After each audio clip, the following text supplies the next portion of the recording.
সাবেক ফুটবলারদের নিয়ে চট্টগ্রামে শুরু হয়েছে Shaheed Zia veteran football tournament 2025। Bangladesh জাতীয়তাবাদী ক্রীড়া দলের আয়োজনে জেলা স্টেডিয়ামে টুর্নামেন্টের উদ্বোধন করেন চট্টগ্রাম সিটি কর্পোরেশনের মেয়র শাহাদাত হোসেন। যেখানে দল লিগ পদ্ধতিতে অংশ নেবে 13টি দল। মূলত স্থানীয় পর্যায়ে প্রতিভা বিকাশ এবং তরুণ সমাজকে খেলাধুলামুখী করার লক্ষ্যে এই উদ্যোগ। সাইফুল মাহমুদের পাঠানো তথ্যচিত্রে বিস্তারিত জানাচ্ছেন রাফি আমিন। শহীদ জিয়া ভেটারান ফুটবল টুর্নামেন্টকে কেন্দ্র করে উৎসবের আমেজ চট্টগ্রাম জেলা স্টেডিয়ামে। পতাকা, পোস্টার, দর্শক উপস্থিতি আর সাবেক ফুটবলারদের আগমন মিলন মেলায় রূপ নিয়েছে। এর মধ্য দিয়েই টুর্নামেন্টের উদ্বোধন করেন চট্টগ্রাম সিটি কর্পোরেশনের মেয়র শাহাদাত হোসেন।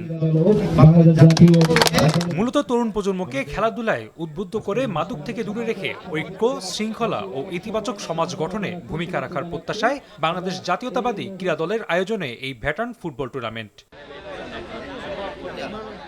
অবশ্য যুব সমাজের উন্নয়নে শুধু ফুটবলই নয়, অন্যান্য খেলাগুলোর দিকেও নজর রাখছেন বাংলাদেশ জেলা ও বিভাগীয় ক্রীড়া সংগঠক অ্যাসোসিয়েশনের যুগ্ম আহ্বায়ক ইসরাফিল খসরু। গত 15 বছর যেটাকে অনেকটা ভাটা পড়ে গিয়েছিল, কিন্তু এখন চিন্তা হলো যে রেগুলার টুর্নামেন্ট অ্যারেঞ্জ করা। আপনারা জানেন কদিন আমরা জিয়া ফুটবল টুর্নামেন্ট আমরা অ্যারেঞ্জ করেছি, এর মধ্যে আর বেশ কয়েকটা টুর্নামেন্ট হয়েছে। অন্যান্য খেলাগুলো খালি ফুটবল না, ভলিবল, ক্রিকেট টুর্নামেন্ট, এগুলো আমাদের প্ল্যান আছে, প্রোগ্রাম আছে ফিউচারের জন্য।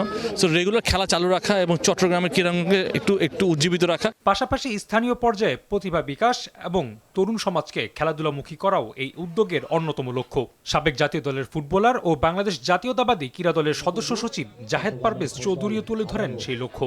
সাবেক জাতীয় ফুটবলার ও বাংলাদেশ জাতীয়তাবাদী ক্রীড়া দলের সদস্য সচিব জাহেদ পারভেজ চৌধুরীও তুলে ধরেন সেই লক্ষ্যের কথা। বিএনপির ভারপ্রাপ্ত চেয়ারম্যান জনাব তারেক রহমান অলরেডি ক্রীড়া নিয়ে আপনারা জানেন ওনার অনেক প্ল্যান রয়েছে। অলরেডি উনি ওনার স্বদেশ প্রত্যাবর্তন উপলক্ষে উনি বলেছেন ভাষণে, বাংলাদেশে একদম তৃণমূল পর্যায়ে ক্রীড়াবিদ তুলে নিয়ে এসে ক্রীড়া ডেভেলপে আমরা বাংলাদেশ জাতীয়তাবাদী দল বিএনপি কাজ করবে। এ সময় ক্রীড়া জগৎ নিয়ে এমন উদ্যোগের প্রয়োজনীয়তা তুলে ধরেন চট্টগ্রাম সিটি কর্পোরেশনের মেয়র ডাক্তার শাহাদাত হোসেন। চট্টগ্রাম জেলা ক্রীড়া সংস্থা থেকে যে পরিমাণ টুর্নামেন্টগুলো আসার কথা ছিল, এটা আসলে ইনফ্যাক্ট অনেক কমে গেছে।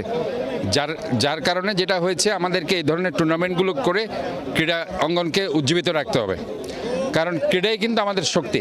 আজকে মনে করেন যে আমাদের যে প্রবাদ আছে, sound mind in a sound body, সুস্থ দেহে সুন্দর মন। টুর্নামেন্টকে আরও রাঙিয়ে তুলতে রাখা হয়েছে আকর্ষণীয় প্রাইজ মানি। চ্যাম্পিয়ন ও রানার্স আপ দল পাবে যথাক্রমে 1 লক্ষ ও 50,000 টাকা। এছাড়া প্রতিটি ম্যাচের সেরা খেলোয়াড় ও টুর্নামেন্ট সেরা গোলকিপার ও সেরা খেলোয়াড়কেও পুরস্কৃত করা হবে। রাফি আমিন, RTV।